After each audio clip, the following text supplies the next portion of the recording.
Since he was returned to his parents, Mahmoud has hardly left their side. A few weeks ago, he was kidnapped as he waited for the school bus outside his home with his elder brother.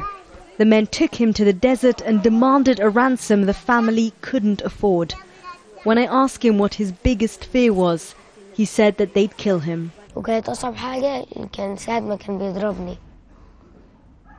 The hardest thing was when he beat me. He'd slap me across the face and I couldn't do anything. He would hit me when his cigarettes ran out because he blamed me for being in the desert for so long.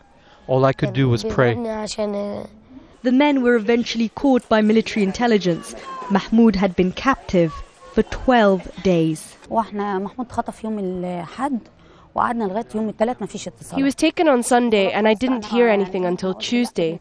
All I can say is I hope nobody lives the hours of fear I went through. It was horrible not to know anything. At least if he was dead, I'd know what happened to him. Then, thank God, he called on Tuesday night. He was crying. He said, "Tell Dad to pay £1 million." We got another call on Thursday from his kidnappers, saying if the money isn't paid, Mahmoud's body would be chopped up and his organs sold. Since former President Hosni Mubarak stepped down last February, a lack of security in North Sinai has resulted in a string of kidnappings, robberies and shootings. Authorities in Egypt have long failed to adequately develop this area and provide security. It's a hard and rugged terrain to control, with many armed Bedouin communities. One Bedouin took us to his hideout in the desert. He says the guns and ammunition were smuggled in from Sudan and Gaza, with others coming in now from Libya.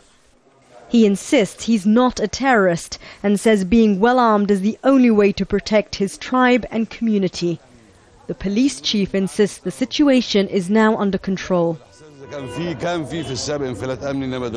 There was a security vacuum, but now you can't say there is no security.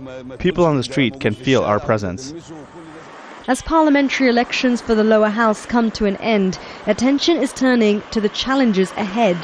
While political forces and the military rulers struggle for power, issues like the worsening economy and security situation are threatening the stability of the country they're all fighting over. Sherine Tadros, Al Jazeera, North Sinai.